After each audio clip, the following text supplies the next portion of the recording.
दांत वाली बहू। रंजना कभी ब्रश नहीं करती थी। उसे कितनी बार उसके माँ बाप ने डांटा, लेकिन उसका कोई असर उस पर होता ही नहीं था, जिस कारण से उसके दांत पीले पीले हो जाते हैं। शादी के बाद।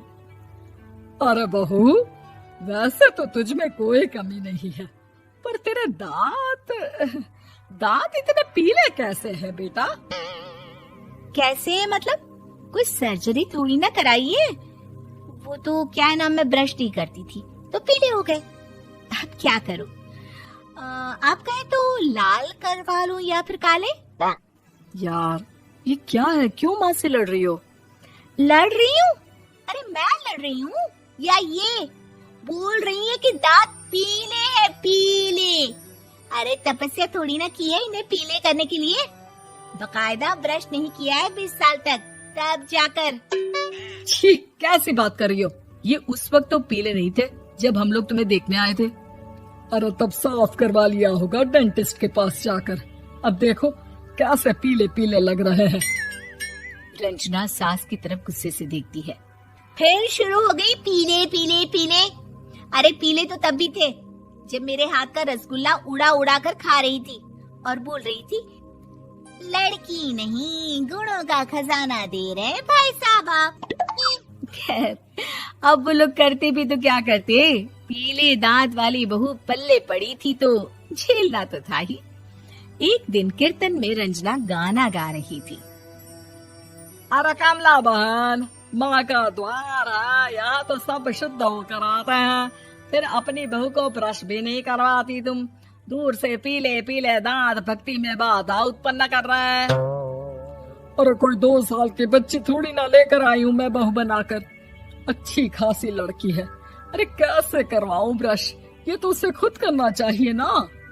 अब माँ बाप तो इसके जैसे तैसे निपटा दिए, ये नहीं सोचा कि सास कैसे संभालेगी।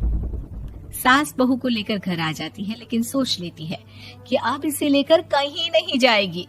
अगले रोज बहू कहती है, अरे क्या हो गया, मंदिर नहीं जाना क्या? कीर्तन का वक्त हो रहा है। मेरी मधुर वाणी से कान्हा जी जागते हैं और सोते हैं।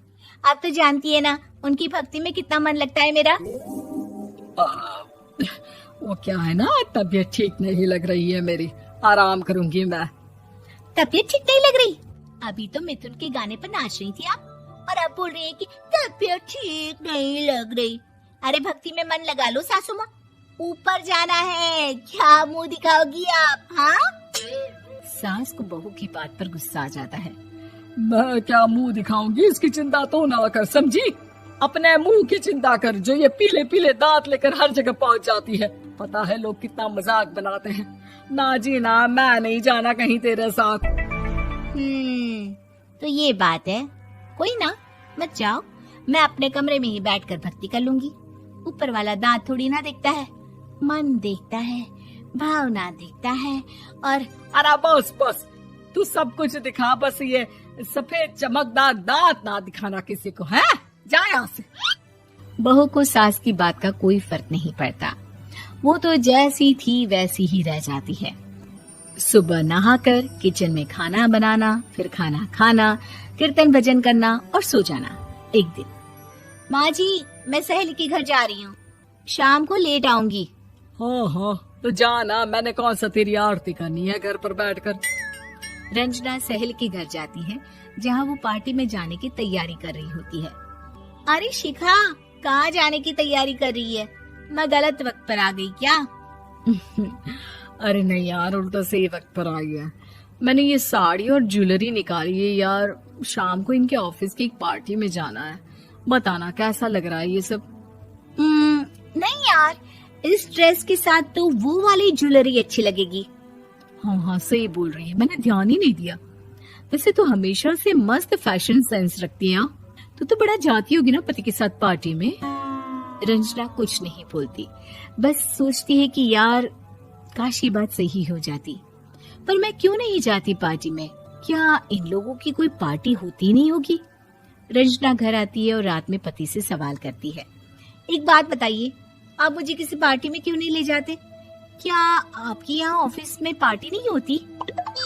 पति बेचारा क्या कहता कि दांत पीले हैं तुम्हारे इसलिए।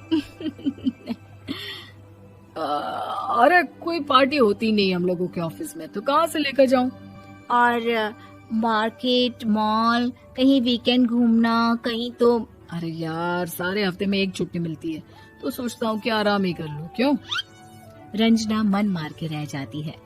पहले कभी सास के साथ मंदिर जाया करती थी, लेकिन वो भी सास ने ले जाना बंद कर दिया।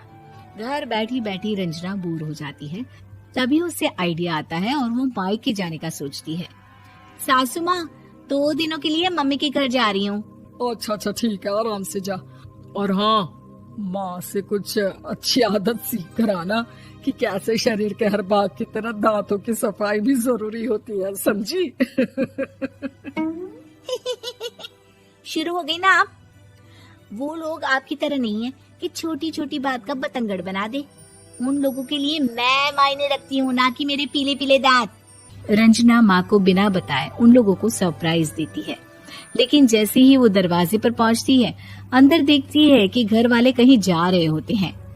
अब माँ, काश रंजना दीदी के दांतों वाली प्रॉब्लम नहीं होती, तो वो भी हम लोगों के साथ चलती ना बुआ जी की बेटी की शादी में।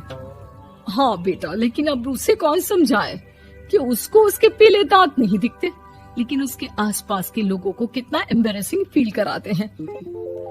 मुझे तो कितनी बार उसके स्कूल की टीचर ने शिकायत की कि उसके साथ कोई लड़की बैठना भी नहीं चाहती, और ना ही कॉलेज में कोई उससे बात करना चाहता था। लेकिन पता नहीं क्यों उसे ये बात समझ में ही नहीं आती। कोई कमी नहीं है उस लड़की में, बस यही कि दांत पीले हैं। वो तो भला हो जीजा जी और उनकी माँ का, जो दीदी को जैसी है वैसे ही रखा हुआ है। रंजना को अपने घर वालों की बात सुनकर बहुत दुख होता है।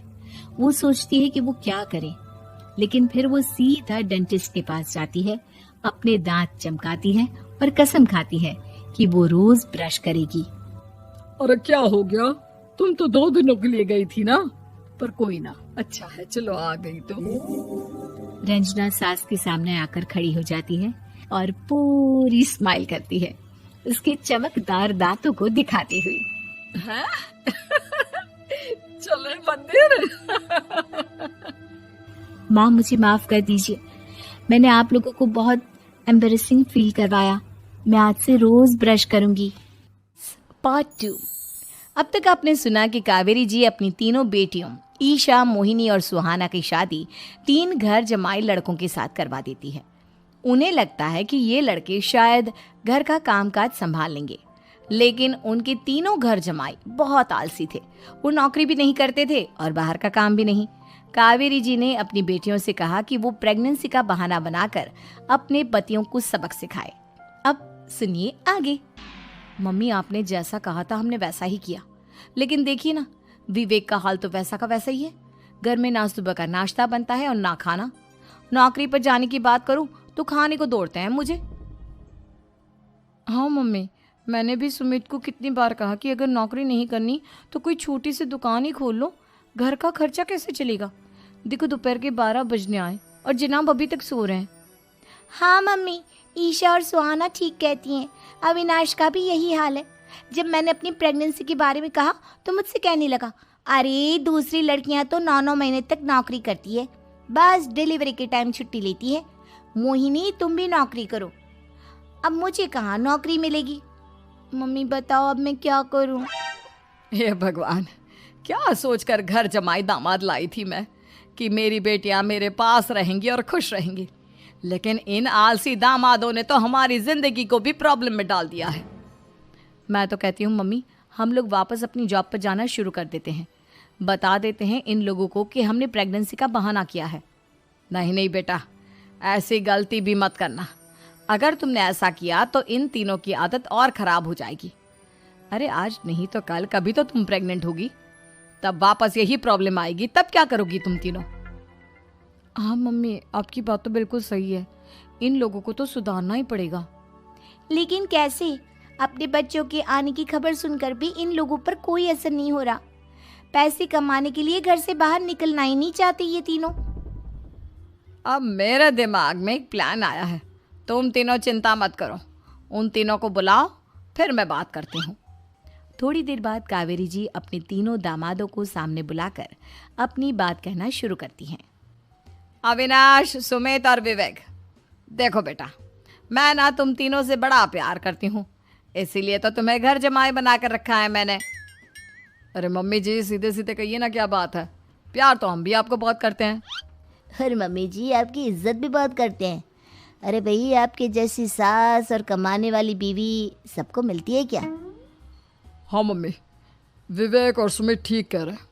आपकी बेटी से शादी करके मेरी तो जिंदगी ही अच्छी हो गई है।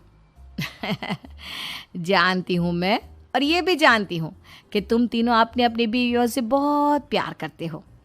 बेटा, बात ऐसी है कि हमारे कुल गुरु ने कहा है कि प्रेग्नेंट होने के बाद मेरी तीनों बेटियां शुरू के 4 महीने हमारे गांव में जाकर रहेगी, जहां मेरे चाचा जी रहते हैं।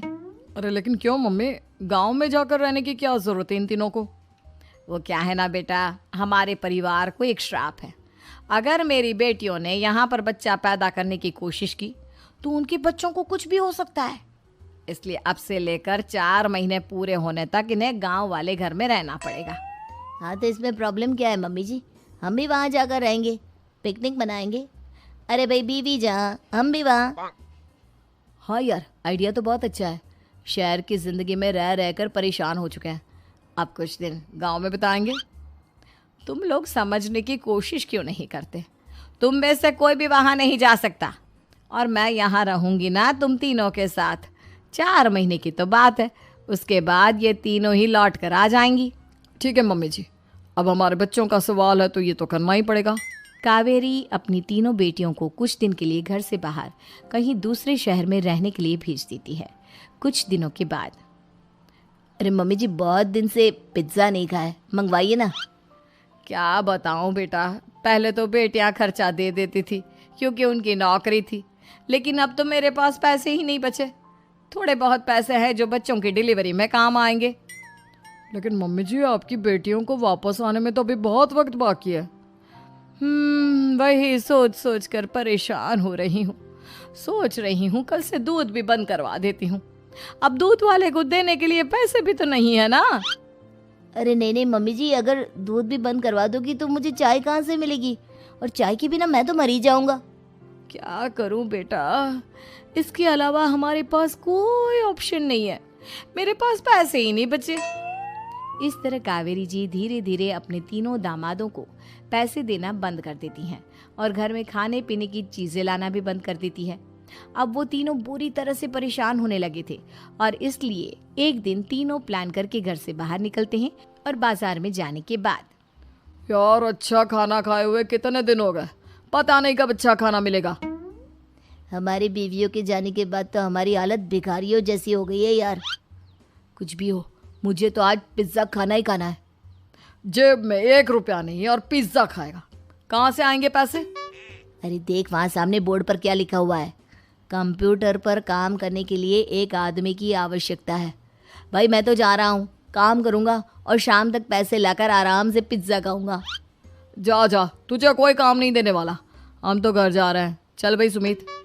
सुमित और अविनाश वहाँ से चले जाते हैं और विवेक उस कंप्यूटर शॉप पर सारा दिन काम करके 5,000 रुपये कमा कर घर लौट कर आता है और अपने खाने के लिए अच्छी अच्छी चीज़ें भी लेकर आता है।